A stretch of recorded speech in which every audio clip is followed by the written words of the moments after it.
The guardian report ചെയ്തിരിക്കുന്ന വാർത്ത വലിയൊരു വെല്ലുവിളിയെക്കുറിച്ചാണ്. ഇന്ത്യ നേരിടുന്ന വലിയൊരു വെല്ലുവിളിയെക്കുറിച്ചാണ്. ഇന്ത്യ എങ്ങനെയാണ് ഒരു ഹരിത രാഷ്ട്രമായി മാറുക എന്നാണ് അവരുടെ ചോദ്യം. ഇന്ത്യയുടെ വലിയ സ്വപ്നമാണ്, വലിയ പദ്ധതികൾ ഇന്ത്യക്ക് അതുമായി ബന്ധപ്പെട്ടുണ്ട്. ഒരു ഹരിത രാഷ്ട്രമാകുന്നതിനുള്ള ഗ്രീൻ എനർജി പദ്ധതികളുണ്ട്. പക്ഷേ ഈ ഗാർഡിയൻ ചോദിക്കുന്ന ചില ചോദ്യങ്ങൾ, അവർ മുന്നോട്ട് വെക്കുന്ന ചില ചോദ്യങ്ങൾ ശരിയുമാണ്. ഇതിലൂടെ പരിശോധിക്കുമ്പോൾ വർദ്ധിച്ചു വരുന്ന ഊർജ ആവശ്യങ്ങൾ കൽക്കരിയെ മാത്രം നമ്മൾ ആശ്രയിക്കുന്നു എന്ന് പറയുന്ന ഒരു സംഗതിയുണ്ട്. കൽക്കരിയെ ആശ്രയിക്കുന്നു, പിന്നെ അതുപോലെ തന്നെ ഈ ഫോസിൽ ഇന്ധനങ്ങളെ ആശ്രയിക്കുന്നു. ഇത് കുറയ്ക്കണം, നിർത്തണം എന്ന് ലോകരാഷ്ട്രങ്ങൾ ആവശ്യപ്പെടുമ്പോൾ നമ്മുടെ ഒരു സമീപന രീതി എന്ന് പറഞ്ഞാൽ പടിപടിയായി ഘട്ടം ഘട്ടമായി അത് നിലനിർത്താൻ, താഴേക്ക് കൊണ്ടുവരാം. ഫേസ് ഔട്ട് എന്നതിന് പകരം ഫേസ് ഡൗൺ എന്നാണ് നമ്മുടെ ഒരു രീതി എന്ന് പറയുന്നത്. നമുക്ക് സാധ്യമാകുമോ ഈ ഹരിത രാഷ്ട്രത്തിലേക്കുള്ള ഒരു യാത്ര? സാധ്യമാകുമെന്ന് നമുക്ക് ഉറപ്പിച്ച് പറയണം. കാരണം എന്താണെന്ന് വെച്ചാൽ ഇന്ത്യയുടെ ഈ കൃത്യമായൊരു രീതിശാസ്ത്രമുണ്ട് ഇന്ത്യക്ക്. ലോകവേദികളിൽ നമ്മൾ ഒരിക്കലും ഇന്ത്യയെക്കുറിച്ച് ഇല്ലാത്തത് പറയാറില്ല. പോക്ക് കണ്ടിട്ട് അങ്ങനെ നടക്കും തോന്നുന്നു. തീർച്ചയായിട്ടും. കാരണം അതിന് സാധ്യതയുണ്ട്. കാരണം ഒന്ന് നമ്മളില്ലാത്ത അവകാശവാദങ്ങൾ പറയാറില്ല. നമ്മൾ നമ്മുടെ യാഥാർത്ഥ്യങ്ങൾ മറച്ചു വെച്ചിട്ടില്ല. യാഥാർത്ഥ്യബോധത്തെ നമ്മൾ അഡ്രസ്സ് ചെയ്യും. തീർച്ചയായും അത് പരിഹരിക്കാനുള്ള ശ്രമങ്ങൾ നമ്മൾ നടത്തും. രണ്ടാമത്തെ കാര്യം, നമുക്കൊരു വിഷൻ ഉണ്ട്, എങ്ങോട്ടാണ് പോകേണ്ടതെന്ന് കൃത്യമായിട്ട് അറിയാം, ലക്ഷ്യമുണ്ട്. അതിൻ്റെ മാർഗത്തിൽ സ്വീകരിക്കേണ്ട കർമ്മ പദ്ധതികൾ, ആക്ഷൻ പ്ലാൻ വളരെ ഭദ്രമായിട്ടും ശക്തമായിട്ടും ഉണ്ട്, നമുക്കുണ്ട്. അപ്പോൾ അതുകൊണ്ട് തന്നെ ആ ലക്ഷ്യത്തിലേക്ക് തീർച്ചയായിട്ടും എത്തുമെന്ന കാര്യത്തിൽ തർക്കമൊന്നും നമ്മൾ വീമ്പ് പറയാറില്ല. അതാണ് ഇന്ത്യയുടെ ഒരു പ്രത്യേകത. അപ്പോൾ ഊർജ്ജ പ്രതിസന്ധി ഒരു സത്യമാണ്. ആർക്കാണതില്ല എന്ന് പറയാൻ പറ്റുക? കാരണം ഇത് 142 കോടി മനുഷ്യന്മാർ, അവരുടെ ആവശ്യങ്ങൾ, ദൈനംദിന ആവശ്യങ്ങൾ മാത്രമല്ല, ലോകത്തിലെ വിശാലമായൊരു രാജ്യം, ഏതാണ്ട് ലോകത്തിൻ്റെ 6-1 മറ്റോ വരുന്ന ഒരു വലിയ രാജ്യം. അപ്പോൾ ആ രാജ്യത്തിൻ്റെ ആവശ്യങ്ങൾ, പിന്നെ നമ്മൾ സ്റ്റാറ്റിക്കായിട്ട് ഇങ്ങനെ നിൽക്കുകയല്ലല്ലോ, നമ്മൾ വളരെയാണ്. 140 കോടി ജനത്തിൻ്റെ ഊർജ്ജ ആവശ്യം എന്ന് പറഞ്ഞാൽ ചെറിയ കാര്യമല്ല, ചെറുതല്ല. മാത്രമല്ല ഒരു രാജ്യത്തിൻ്റെ വളർച്ചയ്ക്കും വേണ്ടത് ഊർജ്ജമാണ്. നമ്മളിങ്ങനെ ഈ സാമ്പ്രദായിക രീതിയിൽ 100 കൊല്ലം മുമ്പ് ജീവിച്ചിരുന്ന രീതിയിലല്ലല്ലോ നമ്മൾ. അപ്പോൾ അതുകൊണ്ട് നമുക്ക് മുന്നോട്ട് പോകുന്നു, നിരന്തരം മാറുന്നു, പുതിയ ഇന്ത്യയായി മാറുന്നു. നമ്മൾ 2047 കൂടിയിട്ട് മറ്റൊരു രാജ്യം സ്വപ്നം കാണുന്നു. അപ്പോൾ ആ രാജ്യത്തിൻ്റെ ഓരോ വികസന പദ്ധതിക്കും വേണ്ട ഊർജ്ജമാണ്. അതുകൊണ്ട് ഊർജ്ജ പ്രതിസന്ധി ഉണ്ട്, നമുക്ക് യാതൊരു തർക്കവുമില്ല. അപ്പോൾ അത് അംഗീകരിക്കുന്നു നമ്മൾ. പിന്നെ ഇപ്പോഴും പലരും പറയുന്ന ആക്ഷേപം ഇപ്പോൾ ഗാർഡിയൻ റിപ്പോർട്ടിലും ഉണ്ട്. എന്ന് വെച്ചാൽ ഇന്ത്യയിൽ ഈ ഊർജ്ജ ദാരിദ്ര്യം അനുഭവിക്കുന്ന പ്രദേശങ്ങളുണ്ട്. പക്ഷേ അത് ഉള്ളതിനെക്കുറിച്ച് നമുക്ക് യാതൊരു ഉത്കണ്ഠയില്ലാത്ത എന്താ? നമ്മുടെയൊക്കെ ഓർമ്മയിൽ ഊർജ്ജ ദാരിദ്ര്യം അനുഭവിച്ച നമ്മളൊക്കെ ഇഷ്ടംപോലെ എത്ര നമ്മുടെ നാട്ടിൻപുറങ്ങളിലൊക്കെ കറണ്ട് വന്നിട്ട് ഏതാനും വർഷങ്ങളായി. അപ്പോൾ 25-30 വർഷത്തിനുള്ളിലാണ് വന്നത്. കേരളത്തിൽ പോലും. ഇന്ത്യ എന്നാൽ കേരളമല്ല. കേരളത്തോളം വേഗത്തിൽ സഞ്ചരിക്കാൻ പറ്റാത്ത വലിയ സംസ്ഥാനങ്ങളാണ് മറ്റു. അപ്പോൾ അതുകൊണ്ട് ആ നാടുകളിലൊക്കെ വെളിച്ചെത്താൻ കുറച്ച് താമസം എടുക്കും. പക്ഷെ എന്നാലും അതിവേഗത്തിൽ വളരുന്നുണ്ട്. ആ യാഥാർത്ഥ്യം നമ്മൾ അംഗീകരിക്കുന്നു. ഇനി അംഗീകരിച്ചാൽ പിന്നെന്താ വേണ്ടത്? അത് പരിഹരിക്കണം. പരിഹാരത്തിന് നമ്മുടെ കയ്യിൽ മാർഗങ്ങളുണ്ട്. പരിഹാരത്തിന് ലോകത്തിൻ്റെ മുമ്പിലുള്ള ഏറ്റവും എളുപ്പമുള്ള മാർഗം ഫോസിൽ എനർജി ഉപയോഗിക്കുക എന്നുള്ളതാണ്. നമ്മൾ മോശമല്ലാതെ ഉപയോഗിക്കുന്നുണ്ട്. രണ്ട് ഊർജ്ജ സ്രോതസ്സുകളെ ലോകത്തുള്ളൂ. ഒന്ന് ഫോസിൽ എനർജിയും റിന്യൂവബിൾ എനർജിയും. ഫോസിൽ എനർജിക്കുള്ള ഒരു സൗകര്യം എന്താണെന്ന് വെച്ചാൽ അത് ഭൂമിയിൽ സമ്പന്നമായി ഉള്ള കാലത്തോളം നമുക്ക് ഉപയോഗിക്കാം. ഫോസിൽ എനർജി നമ്മൾ പറയുന്നത് പോലെ ഈ ഫ്ലോറ ആൻഡ് ഫോണ എന്ന് പറയും പോലെയാണ്. അതായത് വൃക്ഷങ്ങളുടെ അവശിഷ്ടങ്ങളിൽ നിന്നാണ് കൽക്കരി ഉണ്ടാകുന്നത്. ജന്തുജാലങ്ങളുടെ അവശിഷ്ടങ്ങളിൽ നിന്നാണ് പെട്രോളിയം ഉണ്ടാകുന്നത്. ഇത് രണ്ടും ഭൂമിയിൽ നിന്ന് കുഴിച്ചെടുക്കുന്നത് ഇന്ധനമായിട്ടാണ്. നമുക്ക് കൽക്കരി സുലഭമായിട്ട്, നമ്മുടെ ഏറ്റവും വലിയ ഖനികളൊക്കെ കൽക്കരി ഖനികളാണ്. അപ്പോൾ അതുകൊണ്ട് കൽക്കരി നമുക്ക് കുഴിച്ചെടുക്കാൻ പറ്റും. അത് നമുക്ക് ഏറ്റവും ചിലവ് കുറഞ്ഞ കിട്ടുന്ന ഇന്ധനം അതാണ്. അത് ഉപയോഗിച്ച് നമ്മൾ വൈദ്യുതി ഉണ്ടാക്കും. കൽക്കരി ഉപയോഗിച്ച് വൈദ്യുതി ഉണ്ടാക്കുമ്പോൾ നമ്മുടെ ഏറ്റവും വലിയ പ്ലാന്റുകളൊക്കെ തെർമൽ പ്ലാന്റുകളാണ്. ചൂട് കത്തിച്ചിട്ട് ഈ പറയുന്ന തെർമൽ എനർജി പറയുമല്ലോ, നമ്മൾ ഹീറ്റ് എനർജിയെ ഇലക്ട്രിക് എനർജി ആയിട്ട് കൺവേർട്ട് ചെയ്യുന്ന പ്ലാന്റുകളാണ് തെർമൽ പവർ. തെർമൽ പവറിൻ്റെ ഒരു പ്രശ്നം എന്താണെന്ന് വെച്ചാൽ കൽക്കരി കത്തിച്ചിട്ട് ചൂടുണ്ടാക്കുമ്പോൾ അത്ര തന്നെ കാർബൺ എമിഷനും ഉണ്ടാവും. അന്തരീക്ഷത്തിലേക്ക് കാർബൺ വരുന്നുണ്ട്. അത് യാഥാർത്ഥ്യമാണ്, നമ്മൾ നിഷേധിച്ചിട്ടില്ല. നമ്മുടെ ഓസോൺ പാളികളെയൊക്കെ നന്നായി ബാധിക്കും. തീർച്ചയായിട്ടും ബാധിക്കും. ഈ ആഗോള താപത്തെ ബാധിക്കും. നമ്മുടെ ഈ തരത്തിലുള്ള എല്ലാത്തിനെയും ബാധിക്കുന്നുണ്ട്. അത് യാഥാർത്ഥ്യമാണ്. അങ്ങനെ വരുമ്പോൾ എന്താ ചെയ്യേണ്ടത്? അങ്ങനെ വരുമ്പോൾ ചെയ്യേണ്ടത് ശരിയാണ് എന്ന് നമ്മൾ അംഗീകരിക്കുന്നു. അപ്പോൾ ക്രമേണ, എന്നാൽ നമ്മുടെ എനർജി ഡിമാൻഡിനെ കുറക്കാൻ പറ്റുമോ? നമുക്ക് ആവശ്യമുള്ളതിന് എനർജി ഉപയോഗിക്കാതിരിക്കാൻ പറ്റില്ല. അപ്പോൾ നമ്മളോട് പറയുന്നത് നിങ്ങൾ അടിയന്തരമായിട്ട് കൽക്കരി എന്തിനാ പറയുന്നതെന്ന് അറിയോ? കാര്യമായി കൽക്കരി കയ്യിലില്ലാത്തവനാണ് അത് പറയണത്.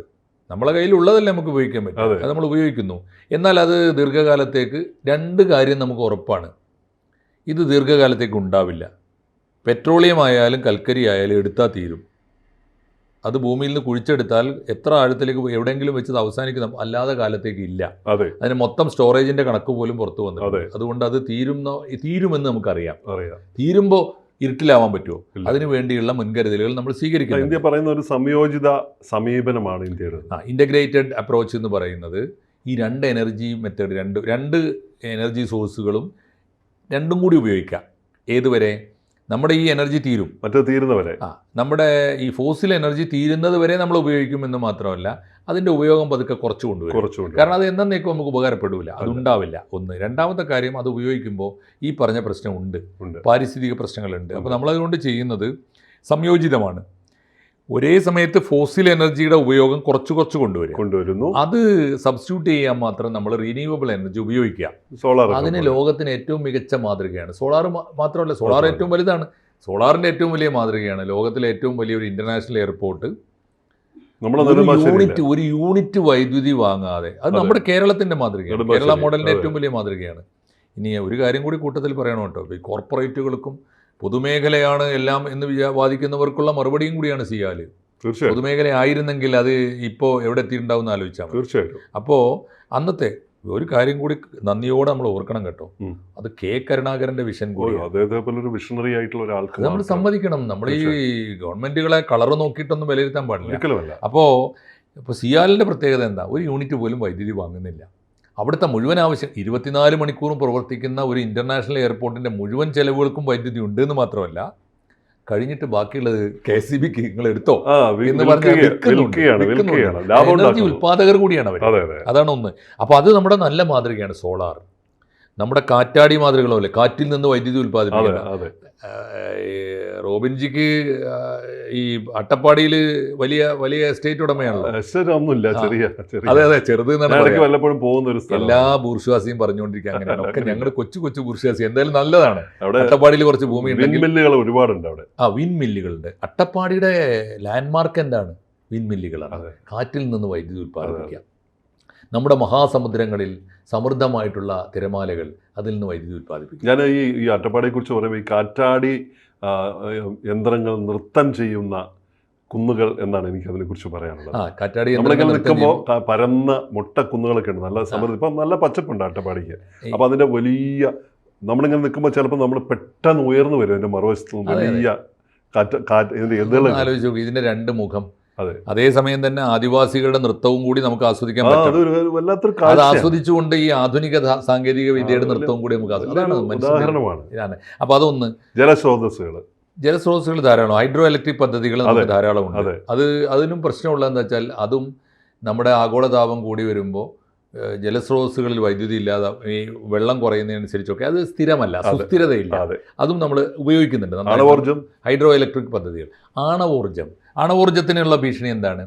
ആണവോർജ്ജത്തിന് ഈ ബഹുജനങ്ങളുടെ ഭാഗത്തു നിന്ന് വലിയ എതിർപ്പുകളുണ്ട്. ആണവ നിലയങ്ങൾ പലയിടത്തും അപകടം ഉണ്ടാക്കിയപ്പോൾ അതിനെക്കുറിച്ചുള്ള ചരിത്രം വെച്ചുകൊണ്ട് ആണവ നിലയങ്ങൾക്കെതിരാണ്. കൂടംകുളം ആണവ നിലയത്തിനെതിരെ വലിയ സമരങ്ങൾ നടന്നു. പക്ഷേ ഇന്ത്യ അത് കാണുന്നുണ്ട്. കൂടംകുളം ആണവ നിലയത്തിന് ആരോടാ സമരം ചെയ്യാൻ, എന്നാൽ ഞാൻ അപ്പുറത്ത് 100 തുടങ്ങാൻ പോവാണ് നമ്മൾ പറഞ്ഞിട്ടില്ല. ജനങ്ങളുടെ ആകാംക്ഷ, ജനങ്ങളുടെ കൺസേൺ ശരിയാണെന്ന് പറഞ്ഞൊരു നാടാണ് നമ്മുടെ നാട്. അതുകൊണ്ട് അപ്പോൾ ഇങ്ങനെയുള്ളതൊക്കെ ഉണ്ട്. ആ കൂട്ടത്തിൽ വേറൊന്ന്, ഏറ്റവും പ്രധാനപ്പെട്ട ഒന്നാണ് ഈ ഗ്രീൻ ഹൈഡ്രജൻ. ഇപ്പോൾ നമ്മുടെ കാറുകളും വാഹനങ്ങളും ഓടുന്നത് ഏറ്റവും കൂടുതൽ ഈ ഇപ്പോൾ പെട്രോൾ കൊണ്ട് ഓടുന്ന, ഡീസൽ കൊണ്ട് ഓടുന്ന വണ്ടിയേക്കാൾ കൂടുതൽ ഇപ്പോൾ ഇലക്ട്രിക് വാഹനങ്ങളും വരുന്നതിൻ്റെ മുമ്പ് തന്നെ ജനകീയമായി തീർന്ന വാഹനങ്ങളാണ് ഗ്യാസ് വണ്ടികൾ, ഗ്യാസ് വെഹിക്കിൾസ്. അത് ഹൈഡ്രജൻ കൊണ്ട് ഓടുന്ന വണ്ടികളാണ് ഏറ്റവും കൂടുതൽ. അപ്പോൾ ഈ ഹൈഡ്രജൻ ഉണ്ടാക്കാനുള്ള എളുപ്പ വഴി എന്താ? ഹൈഡ്രജൻ ലാബിലുണ്ടാക്കാം, ചിലവ് കൂടുതലാണ്. ഇനി ഹൈഡ്രജൻ വേണമെങ്കിൽ നമുക്ക് അന്തരീക്ഷത്തിൽ നിന്ന് വേർതിരിച്ചെടുക്കാം, അത് അന്തരീക്ഷത്തെ നശിപ്പിക്കും. പിന്നെ നമ്മൾ കണ്ടെത്തിയ മാർഗം റിന്യൂവബിൾ ആണ്. ജലത്തിൽ നിന്ന് എടുക്കുക, പുനരുപയോഗം. ജലത്തെ, വെള്ളത്തിനെ എന്താണ് പറയുക, വൈദ്യുതി വിഘടനം, വൈദ്യുത വിശ്ലേഷണം. അതിലൂടെ 2 കാര്യം സംഭവിക്കും. ജലത്തിലാകെയുള്ളത് ഹൈഡ്രജനും ഓക്സിജനുമാണ്. കൂടുതലുള്ളത് ഹൈഡ്രജനാണ്. ഹൈഡ്രജൻ നമുക്ക് സിലിണ്ടറിലാക്കിയാൽ ഇന്ധനമാക്കി ഉപയോഗിക്കുകയും ചെയ്യാം. ഓക്സിജൻ അന്തരീക്ഷത്തിലേക്ക് വിട്ടാൽ അന്തരീക്ഷം നന്നാകും. ഇത് ഈ ഒരു പ്രയോഗമുണ്ട്, ഈ തടസ്സങ്ങൾ ഊർജോൽപാദകരാണെന്ന് പറയും. ഒരു പ്രയോഗമാണ്. അത് രസം എന്ന് വെച്ചാൽ നമുക്കൊരു നദി ഉണ്ടെന്നിരിക്കട്ടെ. ഈ നദിയുടെ നേരെ മുന്നിൽ ഒരു ഡാം പണിയുമ്പോൾ തടസ്സമായി. ഈ തടസ്സം പണിയുമ്പോൾ താഴെയുള്ള ആളുകൾക്ക് പെട്ടെന്ന് വെള്ളം നിൽക്കുന്നു എന്ന് പരാതി പെട്ടെന്ന് വരും. പക്ഷേ ഈ വെള്ളം ഇങ്ങനെ ഉയർന്നിട്ട് ഡാമിൽ ശേഖരിക്കപ്പെട്ടിട്ട് അത് ഊർജ ഉൽപാദനത്തിന് വേണ്ടി വലിയ അതിലേക്ക് കൊണ്ടുപോകും. പവർ ഹൗസിലേക്ക് പോകുമ്പോൾ ഊർജ്ജമുണ്ടാവും. അപ്പോൾ ഈ തടസ്സം ഊർജ്ജ ഉൽപാദനമാവുകയും അതിൻ്റെ അകത്ത് ബൈ പ്രൊഡക്റ്റ് ആയിട്ട് വരുന്ന വെള്ളം, ബാക്കി അവിടെ കഴിഞ്ഞിട്ടുള്ള വെള്ളം വിദൂര ദേശങ്ങളിലേക്ക് കൃഷികളിലേക്ക് കൊടുക്കുകയും ചെയ്യാം. അതാണ് ഈ തടസ്സങ്ങളൊക്കെ നമുക്ക് ഊർജ്ജ ഉൽപാദനം തന്നെയാണ്. തീർച്ചയായിട്ടും ഉൽപാദനം തന്നെയാണ്. അപ്പോൾ അതാണ് ഇന്ത്യക്ക് മതിയായ പദ്ധതികളുണ്ട് ഇന്ത്യയുടെ കയ്യിൽ. അപ്പോൾ ഞാൻ പറയുന്നത് ലക്ഷ്യമുണ്ട്, മാർഗമുണ്ട്, വെല്ലുവിളികളുണ്ട്. തീർച്ചയായിട്ടും വെല്ലുവിളികളുണ്ട്. അത് നമ്മൾ അഡ്രസ്സ് ചെയ്യുന്നുണ്ട്. ഒന്നിനെയും നമ്മൾ മറച്ചു. പ്രാദേശികമായ എതിർപ്പുകൾ പ്രോജക്റ്റ് വരുമ്പോൾ പലയിടത്തും ഉണ്ടായിട്ടുണ്ട്, എല്ലാ കാലത്തും ഉണ്ട്. പിന്നെ അഡ്രസ്സുകൾ ആലോചിച്ചു. കേരളത്തിൽ ആദ്യം വന്ന ഏറ്റവും വലിയ ജലവൈദ്യുത പദ്ധതിയാണ് ഇടുക്കി വന്നപ്പോഴാണ് ഓർമ്മയുണ്ട്. കാരണം അവിടുന്ന് കുടിയൊഴിപ്പിക്കപ്പെട്ട ആളുകൾക്ക് വേണ്ടിയാണ് സഖാവ് AKG വലിയ സമരം നയിച്ചത് അന്ന്. അപ്പോൾ അതൊക്കെ ഉണ്ടായിട്ടുണ്ട്, ഒക്കെ പരിഹാരം കണ്ടിട്ടുണ്ട്. ഇന്ന് ആ കുടുംബങ്ങളിലൊക്കെയുള്ള ആളുകൾ ഇടുക്കി ജലവൈദ്യുത പദ്ധതിയുടെ ഗുണഭോക്താക്കളാണ്. അവർക്ക് കൃഷി ചെയ്യാൻ വെള്ളം കിട്ടുന്നു, എല്ലാ സൗകര്യവും ഊർജ്ജ സ്രോതസ്സാണ്. അതാണ് തീർച്ചയായിട്ടും സ്രോതസ്സാണ്. അപ്പോൾ ഒരു കാര്യം തീർച്ചയാണ്. ഇനി അവസാനമായിട്ടതിൽ ഇതിൻ്റെ കൂടെ ആലോചിക്കേണ്ട ഒരു കാര്യം എന്താണെന്ന് വെച്ചാൽ ഇന്ത്യയുടെ അസറ്റ്, ഇന്ത്യയുടെ രീതി എന്ന് പറഞ്ഞാൽ അങ്ങനെയാണ്. ഒന്ന്, യാഥാർത്ഥ്യ ബോധം അംഗീകരിക്കുക, ലോകത്തിന് മുമ്പിൽ വീമ്പ് പറയാതിരിക്കുക. രണ്ട്, ഈ ഫോസിൽ എനർജി തീരുമെന്ന് സ്വയം സമ്മതിക്കുക. പകരം റിന്യൂവബിൾ എനർജിയുടെ പദ്ധതികൾ കൂടുതലായിട്ട് ആരംഭിക്കുക.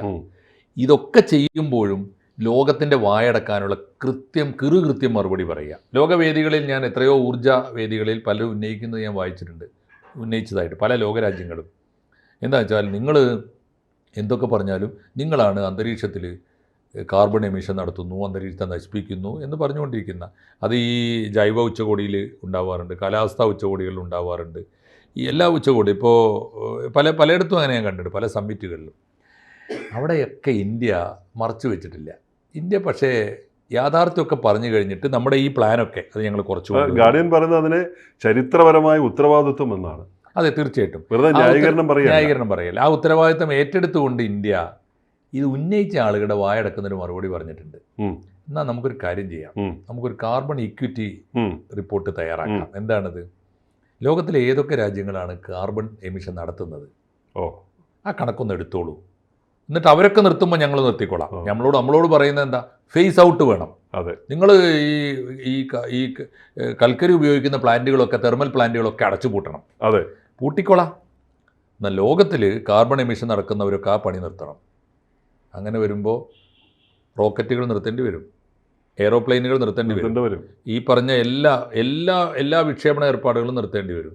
ആകാശത്തേക്ക് ഒരു റോക്കറ്റ് പോകുമ്പോൾ കണ്ടില്ലേ, നമ്മൾ കാണാറില്ലേ റോബിൻജി, എന്തുമാത്രം മാലിന്യമാണ് ആകാശത്തിലേക്ക് പോകുന്നത്.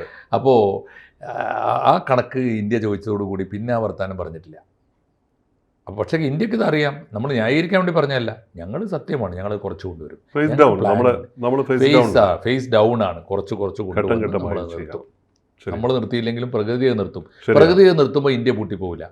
ഇന്ത്യക്ക് ബദൽ സംവിധാനങ്ങളുണ്ട്. അതുകൊണ്ട് ഇന്ത്യയുടെ ഈ ഊർജ്ജം, കാലാവസ്ഥാ നയം എന്നിവയെ കുറിച്ചുള്ള സമഗ്രമായ റിപ്പോർട്ട് തീർച്ചയായിട്ടും നമുക്ക് ചർച്ച ചെയ്യാൻ കഴിഞ്ഞത് തന്നെ വലിയൊരു ഭാഗ്യമായിട്ടാണ് ഞാനിപ്പോൾ. തീർച്ചയായിട്ടും ഇതിലൊരു ദേവീ സങ്കല്പം കൂടിയുണ്ട്. പ്രകൃതിയോട് രമ്യതയിൽ പോവുക എന്നുള്ളതാണ് ഭാരതീയ സങ്കല്പം. ഇതൊക്കെ ഒരു സംസ്കാരത്തിൻ്റെ അടിത്തറയുള്ള ഒരു നാടിനെ ഇതൊക്കെ പറ്റുള്ളൂ റോബിൻജി. കാരണം ദേവി എന്ന് പറഞ്ഞാൽ തന്നെ ഈ ലോകത്തിൽ പലരും ധരിച്ചു വെച്ചിട്ടുള്ളത് ഈ ദേവനും ദേവി എന്ന് പറഞ്ഞാൽ ആൺദൈവവും പെൺദൈവവും എന്നാണ്. അതിനേക്കാൾ വലിയ മണ്ടന്മാരാരുള്ളത്. ദേവി എന്ന് പറഞ്ഞാൽ പ്രകൃതിയാണ്, ദേവൻ എന്ന് പറഞ്ഞാൽ പരമാത്മാവുമാണ്. ഇത് രണ്ട് രൂപങ്ങളായ നമ്മുടെ രാജാരവിവർമ്മയുടെ ഭാവനയിൽ വിരിഞ്ഞ ചിത്രങ്ങളാണ് ഇതൊക്കെ, ഊർജ്ജ സ്രോതസ്സുകളാണ്. അപ്പോൾ പ്രകൃതി എന്ന അമ്മയോട് രമ്യതയിൽ പോവുക. പ്രകൃതി എന്ന അമ്മ എല്ലാ ദിവസവും നമ്മളോട് മന്ത്രിച്ചുകൊണ്ടിരിക്കുകയാണ്, മോനെ എൻ്റെ കയ്യിലുള്ളത് തീർന്നുകൊണ്ടിരിക്കുകയാണ് കേട്ടോ, നീ വേറെ ഏതെങ്കിലും ലോകത്ത് പോയി വാതിൽ വെട്ടി തുറന്ന് നിൻ്റെ ബുദ്ധി ഉപയോഗിച്ചിട്ട് പുതിയ ഉറവിടം കണ്ടെത്തിക്കൊള്ളണം.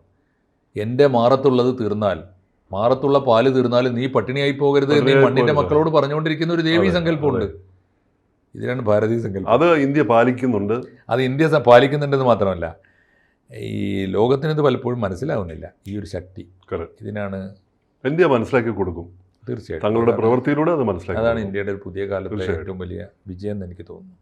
തീർച്ചയായിട്ടും നമുക്ക് ആ ഒരു അക്ഷരാർത്ഥത്തിൽ ഒരു ഹരിതരാഷ്ട്രമായി തീരുന്ന അതെ ഒരു ഇന്ത്യ. ഈ വെല്ലുവിളികൾ, ഈ ഊർജ്ജ വെല്ലുവിളികൾ നമ്മൾ മറികടക്കുക തന്നെ ചെയ്യും. നമ്മൾ മറികടക്കും. നമ്മളല്ലാതെ ആർക്കാണ് ഇത് മറികടക്കാൻ കഴിയും ഇത്തരം പ്രതിസന്ധികളെ, വെല്ലുവിളികളെ? അതുകൊണ്ട് ഇന്ത്യ ഹരിതരാഷ്ട്രമായി തീരുന്ന ഗ്രീൻ കൺട്രി ആയി ഇന്ത്യ ആഘോഷിക്കപ്പെടുന്ന സമ്പൂർണ്ണമായി അതെന്നായിരിക്കും? ഒരുപക്ഷെ നമ്മുടെ ആയുഷ്കാലത്ത് തന്നെ കാണും. കാരണം ഈ റിന്യൂവബിൾ എനർജി കൊണ്ട് മാത്രം സസ്റ്റെയിൻ ചെയ്യുന്ന ഒരു രാജ്യമായി ഇന്ത്യ മാറുക എന്നുള്ളത് അതിവിദൂര സ്വപ്നമൊന്നുമല്ല. അതുകൊണ്ട് നമുക്ക് ഒരു എന്താ പറയുക, സ്വാതന്ത്ര്യത്തിന്റെ 47ാം അമൃതോത്സവം എന്നൊക്കെ പറയുന്ന പോലെ 100ാം വാർഷികം. അതിനു മുമ്പ് എനിക്ക് തോന്നുന്നു ഈ 2047 എന്നൊക്കെ പറയുന്നുണ്ടല്ലോ, അതോടുകൂടി തന്നെ ഒരു ഗ്രീൻ ഇന്ത്യ ഫെസ്റ്റിവൽ ആഘോഷിക്കാൻ പറ്റിയ പൂർണ്ണ അർത്ഥത്തിൽ ഉണ്ടാവുമെന്ന് പ്രതീക്ഷിക്കാം. തീർച്ചയായിട്ടും.